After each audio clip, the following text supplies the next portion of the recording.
जय हिंद साथियों, स्वागत है आप सभी का शाइन वाईटी क्लासेस में। हिंदी शॉर्ट हैंड की प्रैक्टिस डिक्टेशन 80 शब्द प्रति मिनट गति से डिक्टेशन 5 सेकंड में शुरू होगी। स्टार्ट। महोदय, मैं यह कहना चाहता हूँ कि जो कुछ हो रहा है मैं उससे प्रसन्न नहीं हूँ। वस्तुतः मैं अत्यधिक दुखी हूँ। बंगाल के लोगों के प्रति मेरे मन में बहुत सम्मान और प्रसन्नता का भाव है। देश की स्वतंत्रता की लड़ाई के इतिहास में उन्होंने अपूर्व और विशिष्ट भूमिका निभाई है। अनेक क्षेत्रों में हमें अपने सर्वोच्च नेता बंगाल से ही प्राप्त हुए। राजनीति, विज्ञान, साहित्य, कला और धर्म के क्षेत्र में हमें अपने सर्वोच्च नेता बंगाल से ही मिले। बंगाल से ही हमें अपना राष्ट्रगान प्राप्त हुआ। मुझे संदेह नहीं कि बंगाल के लोग इन कठिनाइयों के दौर से गुजर जाएंगे और पहले की तरह ही एक बार फिर शांतिपूर्ण वातावरण में प्रगति पथ पर आगे बढ़ेंगे। हमारे संविधान का उद्देश्य एक ऐसी सरकार की स्थापना है जो शांति और व्यवस्था को कायम रखे और उसे बढ़ाए। इसका उद्देश्य एक ऐसी सरकार की स्थापना है जो कानून के शासन और जनता के हित को सर्वोपरि समझती हो। कुछ सदस्यों ने इस सदन तक में और इस वाद विवाद के दौरान भी हिंसा की बात कही है। मैं उनसे अपील करता हूँ कि वे ऐसी बातें ना कहें। मेरे मित्र ने तो उच्च न्यायालय का घेराव करने तक की बात कही है। हिंसा से किसी उद्देश्य की पूर्ति नहीं हो सकती। संविधान में ऐसी कोई व्यवस्था नहीं है कि व्यवस्थित रूप से काम करने का स्थान सड़कों पर होने वाली हिंसा ले सके। ऐसी हिंसा का प्रतिरोध करना हम सब का कर्तव्य है। जब कुछ सदस्यों ने संभवतः वाद विवाद की उत्तेजना के वातावरण में कुछ ऐसी बातें कही जिन्हें मैं अपनी सेना और पाकिस्तान में होने वाली घटनाओं आदि के बारे में गैर जिम्मेदारी से भरी बातें कह सकता हूँ, तब मुझे बहुत चिंता हुई। मैं समझता हूँ कि ये निराशा के स्वर हैं। ये उन लोगों के स्वर हैं जिनका भारत और भारत के लोगों पर विश्वास नहीं है। ये उन लोगों के स्वर हैं जो लोकतंत्रीय प्रणाली की वैधता में विश्वास नहीं करते। मेरा देश के लोगों की प्रौढ़ता और बुद्धिमत्ता में अपार विश्वास है। मेरा अपनी सेनाओं की वीरता और उनकी महान देशभक्ति पर भी पूरा विश्वास है।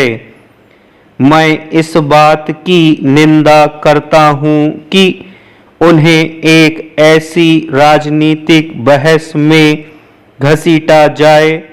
मैं यह कहना चाहता हूँ कि कभी-कभी हम अपने देश की चर्चा करते हैं।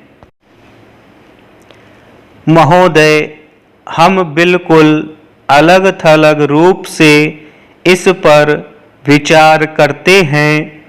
हम अपने देश के लिए कुछ आदर्श परिस्थितियों की कामना करते हैं। ऐसे अवसरों पर हम इतिहास और संसार के अन्य देशों के अनुभवों का ध्यान नहीं रखते। समस्त मानव इतिहास में यह देखा जा सकता है कि किसी भी देश में यह नहीं हुआ कि अर्थव्यवस्था निरंतर प्रगति ही करती जाए। यह सर्वोत्तम रूप से व्यवस्थित और सर्वाधिक विकसित देशों तक में नहीं हुआ। सदा उतार चढ़ाव आते हैं और प्रायः कुछ समय के लिए देश पिछड़ भी जाते हैं। यदि देश में सूखा पड़ता है अथवा मंदी आती है तो यह ऐसी समस्याएं हैं जिन पर रचनात्मक आलोचना के द्वारा विचार किया जाना चाहिए। यदि हम आर्थिक मोर्चे पर ऐसी किसी असफलता को देखते ही निराश हो जाएं जो उन कारणों से हुई जो हमारे नियंत्रण से बाहर थे, तो काम करने और संघर्ष करने की प्रायः कोई प्रेरणा नहीं रह जाएगी। जब इस वर्ष मार्च के महीने में सरकार ने कार्यभार संभाला तो देश के सामने अकाल मुंह बाएं खड़ा था। अनेक राज्यों में अनाज की बहुत कमी थी और हमारे सामने अपने लोगों का भोजन जुटाने की विशाल समस्या थी। इतिहास में कभी भी किसी सरकार को ऐसी प्रबल चुनौती का सामना नहीं करना पड़ा। फिर भी हमने साहस और दृढ़ता से पूरा मुकाबला किया। चुनावों के बाद राज्यों में ऐसी सरकारें बनी जो पूरी तरह से एकता के सूत्र में नहीं बंधी हुई थी। ये सरकारें केंद्र की सत्तारूढ़ पार्टी के विरुद्ध थीं, लेकिन हमने भुखमरी की चुनौती का सामना करने में इन्हें पूरा सहयोग दिया। विपक्ष के सदस्य चाहे कुछ भी कहें, पर वे यह नहीं कह सकते कि हम सफल नहीं हुए। राज्यों के उनके अपने सहयोगी इस बात के साक्षी हैं कि हमने लाखों लोगों के जीवन की रक्षा करने में सफलता प्राप्त की।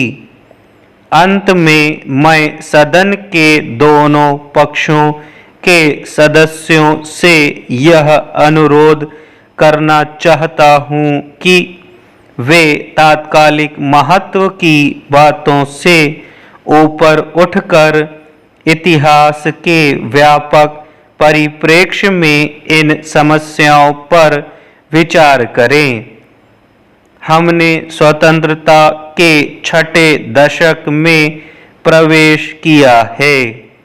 देश की आधी जनता का जन्म स्वतंत्रता के बाद हुआ है।